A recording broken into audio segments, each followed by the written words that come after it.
नमस्कार बच्चों, कल हमने हिंदी में इकाई नंबर 7 सोच अपनी अपनी, जिसका साहित्य स्वरूप था वाद विवाद, इस इकाई को कल हमने समझा था। आज इसके आगे इसका हम व्याकरण समझेंगे। देखो बच्चों, कल मैंने आपको इस चित्र के बारे में बताया था कि वैज्ञानिकों का ऐसा मानना है कि बहुत दूर जन्म ले रहा है धरती जैसा ग्रह। और नीचे इस चित्र के आधार पर ही आपको दो प्रश्न दे रखे हैं। अंतरिक्ष की किस घटना से वैज्ञानिक उत्साहित हैं? तो वैज्ञानिक इस घटना से उत्साहित हैं कि अंतरिक्ष में पृथ्वी जैसा एक नया ग्रह जन्म ले रहा। फिर दूसरा प्रश्न आपको नीचे दे रखा है, पृथ्वी जैसा ग्रह बनने के लिए अंतरिक्ष में किस प्रकार की स्थिति होना आवश्यक है? तो पृथ्वी जैसा ग्रह बनने के लिए क्या जरूरी है कि अंतरिक्ष में पानी मौजूद हो और इसके साथ साथ धूल मिट्टी की परत भी होनी चाहिए और ऐसी चट्टानें हो जिनसे पृथ्वी की ऊपरी परतों का निर्माण हुआ है। अब नीचे देखो, यहाँ पे आपको सही जोड़े मिलाइए दे रखा है। अब जैसे 424 प्रकाश वर्ष दूर क्या है? पृथ्वी से नए ग्रह की दूरी। और 1.6 करोड़ वर्ष ये है नए ग्रह की उम्र। मतलब वो जो नया ग्रह बन रहा है उसको अभी इतना समय हुआ है, इतने 1.6 करोड़ वर्ष। अब 10 करोड़ वर्ष ये है पूर्ण ग्रह बनने में लगने वाला समय। तो पूरा पृथ्वी जैसा ग्रह बनने में अभी उसको इतना समय लगेगा। फिर है स्पिट्जर स्पेस, नासा का टेलीस्कोप। फिर है कैरिसिस से, जो वैज्ञानिक का नाम है। और देखो बच्चों, पेज नंबर 47 में आपको स्वाध्याय दिया गया है, जो आपके उपसर्ग, जो आप इकाई नंबर 1 तेरी है जमी, उसमें आप सीख चुके हैं। उपसर्ग वे शब्दांश हैं जो शब्द के आगे जुड़कर उसके अर्थ में परिवर्तन ला देते। अब यहाँ पे देखो, आपको ब्रैकेट्स में कुछ शब्दांश दिए गए हैं, वो हमें शब्दों के आगे जोड़कर नया शब्द बनाना है। जैसे देश के आगे आप वी लगाओगे तो बन जाएगा विदेश।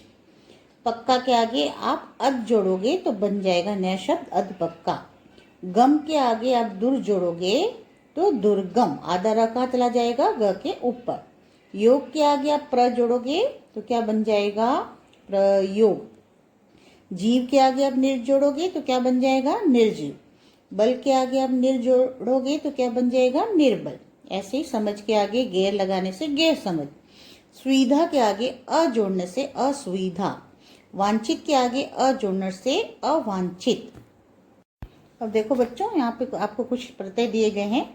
प्रत्यय ऐसे शब्दांश जो शब्दों के अंत में जुड़कर नए शब्दों का निर्माण करते हैं, वे प्रत्यय कहलाते हैं।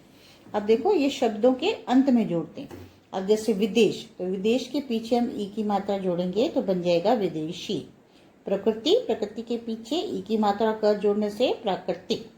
पुत्र, पुत्र के पीछे बड़ी ई जोड़ने से पुत्री। लापरवाह, लापरवाह के पीछे ई जोड़ने से लापरवाही। चंचल के पीछे ता जोड़ने से चंचलता। यंत्र के पीछे छोटी की मात्रा कर जोड़ने से यांत्रिक। मानव के पीछे ता जोड़ने से मानवता। हंस के पीछे बड़ी की मात्रा जोड़ने से हंसी। इस प्रकार शब्दांश जो शब्दों के अंत में जुड़कर नए शब्दों का निर्माण करते हैं, वे प्रत्यय कहलाते हैं। नंबर है 42 निकालेंगे। अब देखो, भाषा सज्जता, इसके नीचे आपका व्याकरण आता है अव्यय। जिन पदों के रूप, लिंग, वचन, काल या कार के कारण नहीं बदलते, अर्थात जो सदैव एक से बने रहते हैं, उन्हें अव्यय कहते हैं। मतलब जिन शब्दों में कोई भी परिवर्तन न होता हो, उन्हें अव्यय कहा जाता है। जैसे आपको देखो उदाहरण ऊपर दे रखा है। निधि बहुत काम करती है, रुद्र बहुत हंसता है, दिव्येश और चिराग बहुत घूमते हैं। अब देखो, ऊपर निधि और नीचे है रुद्र। अब यहाँ पे देखो लिंग परिवर्तन हुआ है। निधि बहुत काम करती है, रुद्र बहुत हंसता है। ऊपर निधि है, वो स्त्री जाति स्त्रीलिंग है और रुद्र पुल्लिंग है। पर यहाँ पे बहुत दोनों के साथ आया है, पर बहुत में कोई भी परिवर्तन नहीं हुआ है। अब इसी तरह देखिए, दिव्येश और चिराग बहुत घूमते हैं, जूही और रिया ने बहुत खरीदारी की। यहाँ पर भी देखो बहुत में कोई परिवर्तन नहीं है। फिर मुझे आज बहुत खुशी है। अब ये देखो वर्तमान काल का वाक्य है, तो बहुत शब्द में कोई परिवर्तन नहीं है। फिर कल सविता बहुत हंसी थी। अब देखो बहुत भूतकाल वाक्य के साथ आया तो भी उसमें कोई परिवर्तन नहीं आया। तो इस प्रकार ऊपर के सब वाक्य पढ़ने से हमें पता चलता है कि बहुत में कोई परिवर्तन नहीं हुआ। लिंग वचन काल बदलने पर भी उस शब्द में कोई परिवर्तन नहीं हुआ।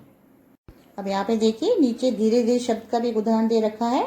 इसमें भी कोई परिवर्तन नहीं आता है। जैसे एक लड़का धीरे धीरे चल रहा है, एक लड़की धीरे धीरे चल रही है। देखो यहाँ पे लिंग बदलने पर भी इसमें कोई परिवर्तन नहीं है इस शब्द में। कुछ लड़के धीरे धीरे चल रहे हैं, बहुत सी लड़कियां धीरे धीरे चल रही हैं, मैं धीरे धीरे चल रहा हूँ, हम धीरे धीरे चलेंगे। इस प्रकार लिंग वचन काल बदलने पर भी धीरे धीरे शब्द में कोई परिवर्तन नहीं हुआ। अब देखिए बच्चों पेज नंबर 49 में अव्यय शब्दों की सूची। जैसे कौन कौन से शब्द आते हैं? और, तथा, अथवा, या, वाह, आहा, कल, अधिक, धीरे धीरे, ऊपर। अब यहाँ पे देखिए कुछ वाक्य दिए गए हैं जिनमें हमें अव्यय शब्द ढूंढने। जैसे उमंग और स्मित घर चले गए, तो इसमें ऐसा कौन सा शब्द है जिसमें परिवर्तन नहीं होगा? और। तुम्हें अपने जन्मदिन पर कैमरा चाहिए या मोबाइल फोन, तो या ऐसा शब्द है, इसमें कोई परिवर्तन नहीं होगा। वाह क्या केच लिया, तो वाह। दुर्योधन तथा कर्ण में गहरी मित्रता थी, तथा। वह तेज दौड़ा, तेज। तो ये ऐसे शब्द हैं, चाहे ये शब्द लिंग वचन काल बदलें पर इनमें कोई बदलाव नहीं होता, इसलिए ये शब्द क्या कहलाते हैं? अव्यय शब्द। देखो बच्चों ये आपकी कहीं पे समाप्त होती है। आज के लिए इतना ही। नमस्कार।